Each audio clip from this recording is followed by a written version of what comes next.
So we're talking on a very interesting topic today.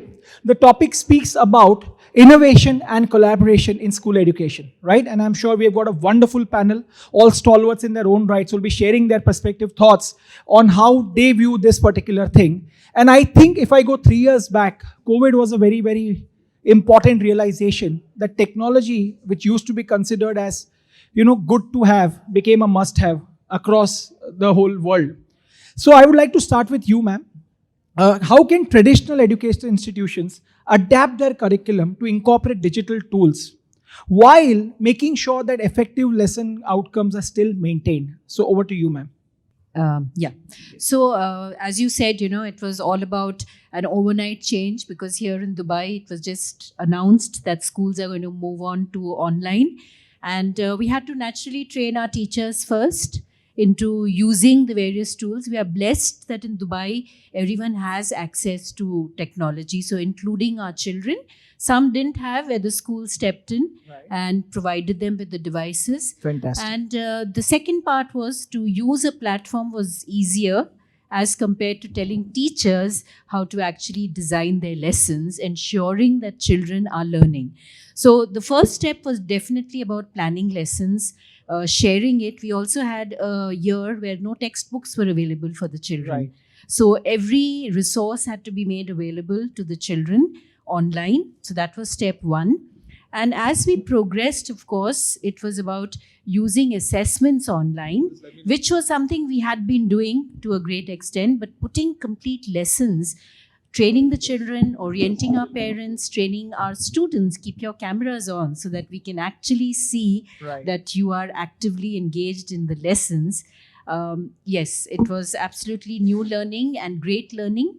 And the biggest take from this was it really helped students of determination, especially, who otherwise may have been neglected, but they could get that individualized attention as well. Fantastic. Yeah. Thank you so much for sharing your thoughts. I think most of us will agree that many teachers also learned digital tools while COVID. Am I right? How many of you had never ever used Zoom or a Gmeet, or your teachers had never used before COVID? Wow, quite a few. And how many of you all became absolute champions of it after that? In fact, we are virtually throwing children out of our classrooms nowadays, right? That's the new trend and practice that's going on. So thank you so much for bringing light to that. Ma'am, over to you. We're living in the 21st century, and that's my mantra. I firmly believe that 21st century is a century of collaboration and not competition. So how do you, basically build, collaboration across the whole teaching fraternity, involving parents and students as the stakeholders as well? Ma'am, what are your thoughts on that? So I think when it comes to collaboration, as you started with teachers, students collaborate with each other in the classroom. And this is something in the teaching learning pedagogy that we know is there. But when it comes to students and teachers, are we encompassing students who are innovative to plan our curriculums alongside us? Fantastic. Are we encouraging students to work with our stakeholders who are, for example, the partnerships that we might have in our organisation? Because these partnerships that we form, they have a ripple effect. When we're introducing a platform to our students, if we can encourage them, say what's going on behind the scenes, who are the entrepreneurs that are delivering this platform, and some really nice relationships you can build there. And with the parents, I think one of the things with technology and parents is get them in, hold workshops where the students who are the experts in that particular field, you harness student agency to bring them in front of your parents and create that environment where you'll have we had last year International Women's Day, we had a women's coding challenge, and the winner was actually somebody who had never coded before. Oh, fantastic. But bringing her into that environment, a mother of a year 3 student, and they were able to be a team and win that competition. It's about harnessing all of the stakeholders together and celebrating them. Absolutely. And it's about being innovative, because earlier on I was listening, we do have to drive examination. We do have to drive the curriculum, but we can also, adjacent to that, parallel to that, drive innovation. Absolutely. we And can that do will it in bring this about a way. lot of joy in learning as well. So I think that's 100%. No, definitely. fantastic point. So two very important takeaways that ma'am shared. One is for the parents, get them in. Once they are involved, I'm sure they'll foster a greater sense of collaboration among the whole fraternity. And second, very, very nicely she mentioned, can we involve the students while designing curriculum as well? I think that's a very beautiful thought. Thank you so much for sharing those thoughts. Ma'am, coming to you. We are talking about innovation, collaboration. So I'm sure keeping these things in mind, the role of teachers also undergo great change, and very, very drastically at that. Because I'm sure a few decades back, the role of the teacher was to go into the class, finish the curriculum, conduct an exam, give out the assessments. But now, in this generation, the role of teachers has changed. They are a counselor, they are a mentor, they are a friend, philosopher, guide to the students. So how do you see the role of teacher evolving with innovation and collaboration taking place in the industry, ma'am? We could actually, thank you very much, first of all, for having me here and asking about my opinion. I would say it's a lot of lessons we can take from going back to your questions about the COVID-19 and the pandemic. It taught us a lot. It forced teachers, educators, schools to quickly get into the digital age, right? In a totally different sense we could never, ever have imagined. But it also taught us the value of social parts, right? After the pandemic, how we longed after physical connection, seeing each other. So we have to somehow remember there's a balance between digitalizing and going more online and being able to handle all these issues, so to say, but also go back to the human parts of us. We can still be social online as well as in real life, right? I think it's been really interesting hearing all of the different speakers today. But what I sense is that we still have this FOMO at all levels, the fear of missing out. And somehow, I'm not saying we have to go back to the Stone Ages or anything, but the beauty with heutagogy, which I'm going to tell you more about just quickly, is that we have evolved from pedagogy to andragogy, and the new generation of learning, the self-determined learning, called heutagogy. That's another word, as we know, of lifelong learning. And it's not anything that you start doing in your 20s. It's something we are born with. So according to scientific studies, we are born geniuses. So there was a study made a few years back where they asked 6-year-olds and it was conducted in the US, just to see how many geniuses can we find in a small group of children. And they noticed that almost 100%, 98% of them were geniuses. They could be considered genius.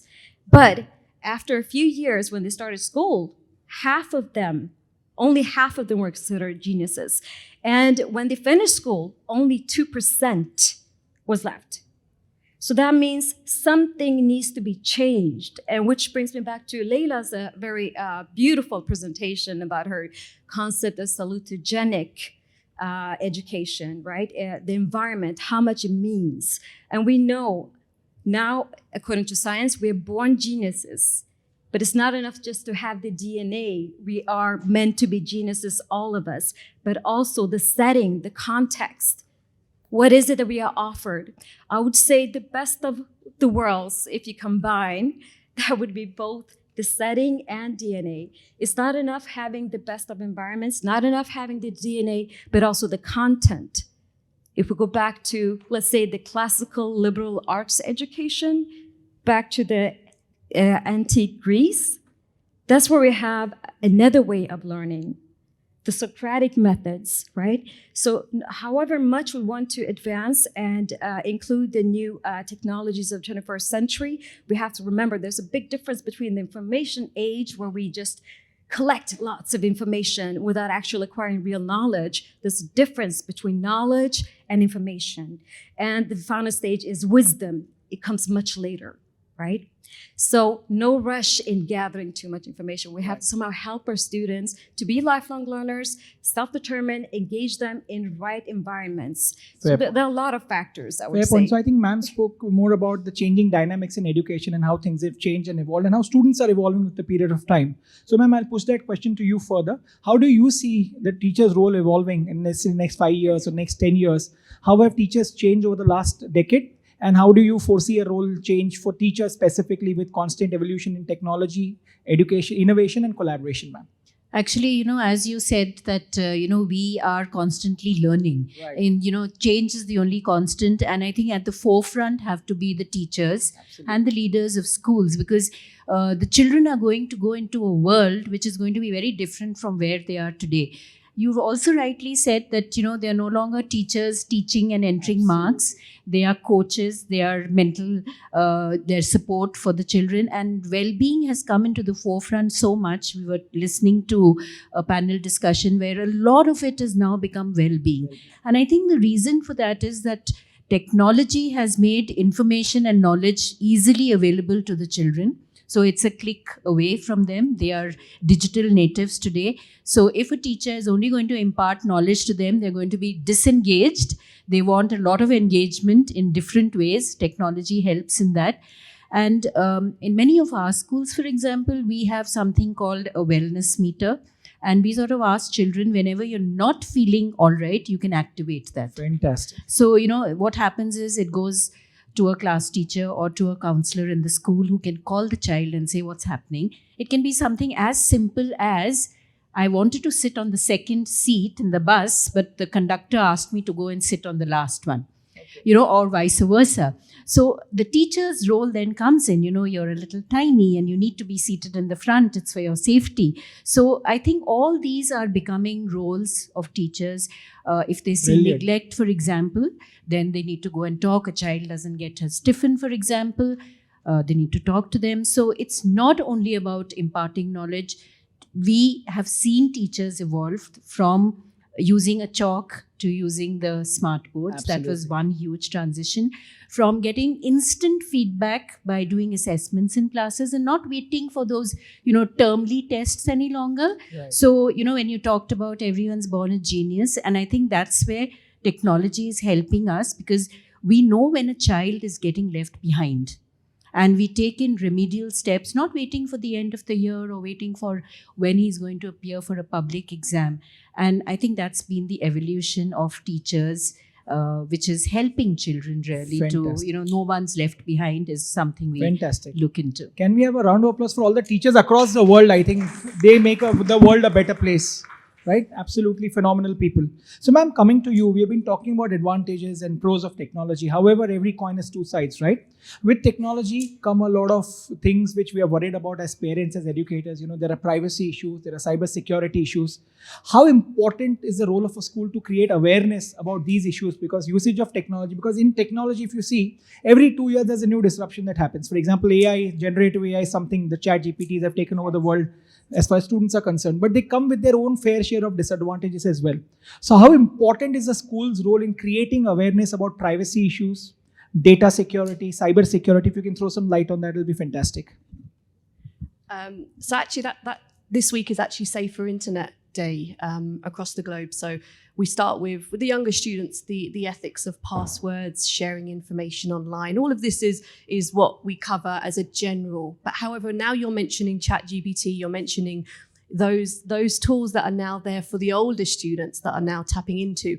We have to give our students a knowledge base of the ethics, what's right, what's wrong, what's moderate, make the right decisions to what we use and how we use it. And one of the challenges is if working with students, you're working with teachers, you have to make sure that the AI policies and practices that you have in place for students are also mirroring those that you have for teachers. You have teachers that are different parts of your different levels, I would presume. Some who have never been on any AI tool and some who are the experts. And you have to make sure that your policy encompasses those that are beginning their journey, but also supports those that are at the end. And I think, like you mentioned earlier, the stakeholders, parents need to know what's the school's policy in this. So I think this is something in the UAE that everyone's slowly building on, slowly bringing into their framework, especially with inspections and with what the KHDA standards are, with innovation and digital technology. We have to make sure that we have these policies that are starting to grow, and hopefully within one or 2 years coming forward, they'll be developed and embedded within our teaching and learning pedagogy, but also within the ethics of our students and how they carry themselves within the school, because we know what are the advantages, and we're working with them. But you're right, there are the disadvantages, there are the drawbacks that make our students. We need to make them stand out from every other student, and we need to make sure that they make the right decisions, because they need to be future ready. They need to be going into employment, and they need to be smart to know how to use these tools effectively. And I think this is fantastic. something. I think this is one of the most important points for school leaders now, creating awareness about these things. And that's why I think I like what the question that sir asked in the beginning also today. How do you make parents aware? So we follow something called as the ABCD model: awareness, brainstorming, counseling, and dialogue. With this ABCD model with parents continuously, I think it will be a lot of help in getting the message across. If you're doing an activity, why you're doing that activity, the outcome is clear, the parents will be more than happy to partner in that particular outcome. But sometimes I've seen just sending across a message, we are doing this activity tomorrow, no head or tail, no purpose attached to it, then parents start getting frustrated, why are you doing this? So very, very beautiful points raised, ma'am. Very pertinent points. Thank you so much for those. Coming to you, ma'am, continuing the same question further, technology, the use of tech. On one hand, again, I'm saying there are a lot of advantages, but then with that comes the screen time, the constant screen times, students just being on mobile devices the whole day. How do you strike a fine balance and make sure that it's used for the right part? I know it's a very difficult question to answer, but over to you, ma'am. I do not hold the answer to that question, I would say. Okay, in that it's a case, if you wish to share a few successful digital initiatives in the UAE that you are seeing, that could be trending. In that case, if you want me, I'll give you an alternate question.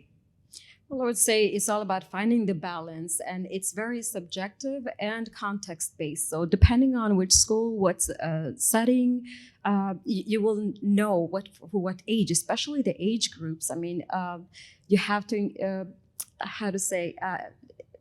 incorporate at a balanced level. So you cannot have too much of it or too little of it. So somehow digital literacy needs to be incorporated in an early age, but not too early so that it takes over as it has done now. Right. Because the way we act as adults, that's how our children take after. So if you are walking with a stroller and holding screens, that's a sign showing children this is how we actually behave outdoors.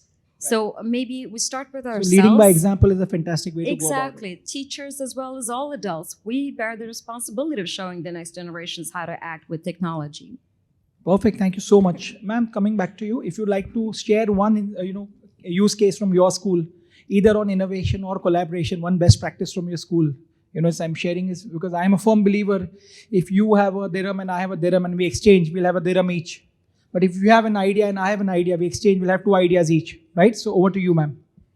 So we started something, it's collaboration between teachers, which is so important. As I said, I strongly believe that teachers have to keep updating their skills. So we have a departmental meeting every week for each department. So what we started was sharing best practices at the department. So it would be using any particular app. How did you use it in your classroom? What was the impact on the children? What were the outcomes that you got? And that really helped because we do have many teachers at different levels. Some of them who are right there in using technology and many others who haven't used technology at all or are a little apprehensive, especially, those who are my generation. So we've learned technology, we've not really inherited that technology. So this setting together, when the whole department sat together and shared, I did this. And, one of the teachers, I said, in my class, I've told the children, why should only children have fun? Teachers are going to have some fun. And she did this workshop for all our 222 teachers. Her heading was, why should children have fun? Teachers should have fun. And she said, I tell my children that you need to prepare questions and come read, and I'm going to answer or others are going to answer. So that collaboration and that statement sort of stayed on in the mind of teachers, and they started using this technology to, get children to ask questions, children to answer each other. So collaboration between children in the classroom and collaboration between the teachers. Beautiful, It's really beautiful. worked for Fantastic. us. Thank you so much. Ma'am, same question to you. If you would like to share one use case in your school, one case study on where you've effectively institutionalized either innovation or collaboration among the fraternity. I'm going to throw a spanner in the works. Gamification. Oh, lovely. When we're looking at digital literacy, when we're looking at choices that students make, we need to ask ourselves, even as adults who do play games, are we encompassing opportunities for students to learn in a gamified way? So the UAE is big on this. We know that with the Dubai Sports Festival last year. It's grown this year. It's coming back. Are we bringing that into the classroom? Are we bringing that into the learning environments? Not to take over, but to enhance and to tap into that student engagement. And this comes with, as you mentioned earlier, students of determination, students of high ability, students of mixed ability. And the great part of this is the feedback that the students get, that instant feedback, which in the classroom, we as teachers, we have to give students praise because we understand how it works. We give rewards.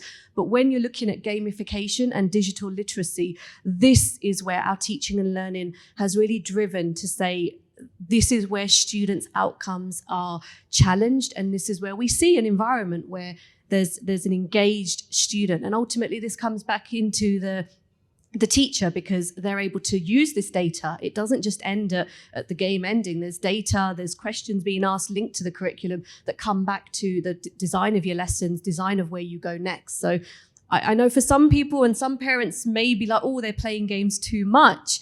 But if we put it into context and we take it to learning and, gaming for a purpose, it brings out a lot for students. And one of the things is when students are gaming, if you just sit and listen, those interpersonal communication skills, those comments, that feedback to and fro, it's actually, for some it could be quite frustrating, but it's actually quite interesting to see the personalities come out in that environment. So as we look at digital literacy, that for me is definitely a priority that we can build on. That's a fantastic point, man. By no means is that a spanner in the works because there have been studies published where educational games can lead to a lot of collaboration is what been proved, right? And today's children especially seek instant gratification and games give them that. You get immediate points, you get immediate wins, and that's what they want to go to the next level. So I think if channeled correctly and energized correctly, that can be a great tool for learning. 100% correct. Over to you, ma'am. Same question. Just got into exactly what I wanted to get into, gamification and instant gratification. We have to remember that the generation of the 21st century, they are digital natives. So sooner or later, they will become the educators of the future, and they will develop this part as well. And as you said, I think it's very important to engage students. I've seen many great examples of where most kids love this whole competitive part. So they have created their own Kahoots and challenge each other. And that's really a part I think they appreciate. And a lot of the online games where they meet up online and communicate and socialize. So it's another way of living that we from the previous generation will never understand in the same way as they have. It's normalized already. So I think it will be solved. Brilliant. Thank you. Can we have a round of applause for all of them, please? I'll do a very, very quick rapid fire. You have 60 seconds to answer these questions. Don't think, just answer what comes to your mind, right? So ma'am, starting with you, imagine you're addressing all education ministers of the world. What is one message that you want to give them? Technology is here to stay, and we have to learn to use technology to the best advantage of our children. Oh, brilliant. You are a treat for the people who are outside, for sure, waiting to pounce upon them with the technology tools. Thank you so much. Ma'am, one practice that you feel is lacking in today's education system should be there, but it is not there right now, and according to you, can be incorporated. I would say taking a risk-taking. We encourage this with our students, but with our staff as well. Celebrate their qualities, celebrate their outstanding teaching and learning practice, but also encourage them to take risks. So life outside. skills is basically where they learn to go ahead and take risks in life. Fantastic. Thank you so much. Ma'am, one practice that you feel should not be there in the education system is putting too much pressure on the students right now. One practice that you feel can be done away with or can be changed or altered. Not necessarily done away with, can be changed or altered as well. I'm a teacher, but I have to say I really, really do not like standardized testing. It's like testing The students children. across the world are cheering for you right now when they hear this. Thank you so much. Fantastic. So, can we have a round of applause for all the panelists, please? I think all of them were phenomenal. We have 5 minutes left. The organizers have got a gun to my head. So, we'll be able to take 2 questions maximum for the panelists in case if anybody has any question. Otherwise, I know all of us are hungry. Before we turn hungry plus angry, we'll be off the stage for sure. Anybody has any questions? We'll be happy to take a couple of questions. I think we are through. So, when people are not asking any questions, there are 2 meanings. One is either you have understood everything, or you understood nothing. I am not sure the former or the latter. And I leave the onus to you, right? So to conclude the session, I would like to say, my dear friends, that yes, we are teaching with the students of future. There are careers existing today that did not exist 15 years back. When I speak to students today, I tell them, what do you want to become? Some of them say, sir, I want to be an Instagram influencer. I want to be a YouTuber, which did not exist 15 years back. And similarly, 15 years later, there are careers coming which we are not even aware of. So are we giving that exposure to our teachers, preparing them for the future, giving them the correct life skills? Because today's children are global citizens. They think 5 years in advance, 10 years in advance. The kind of exposure that they have got to various resources is just unbelievable. So I think we as school leaders have a big responsibility. I'm sure there are some of the best sitting here in the industry, and students are in absolute safe hands. So thank you so much, ELITS, for bringing all of us on this platform together. It's been fun. Thank you so much, everyone.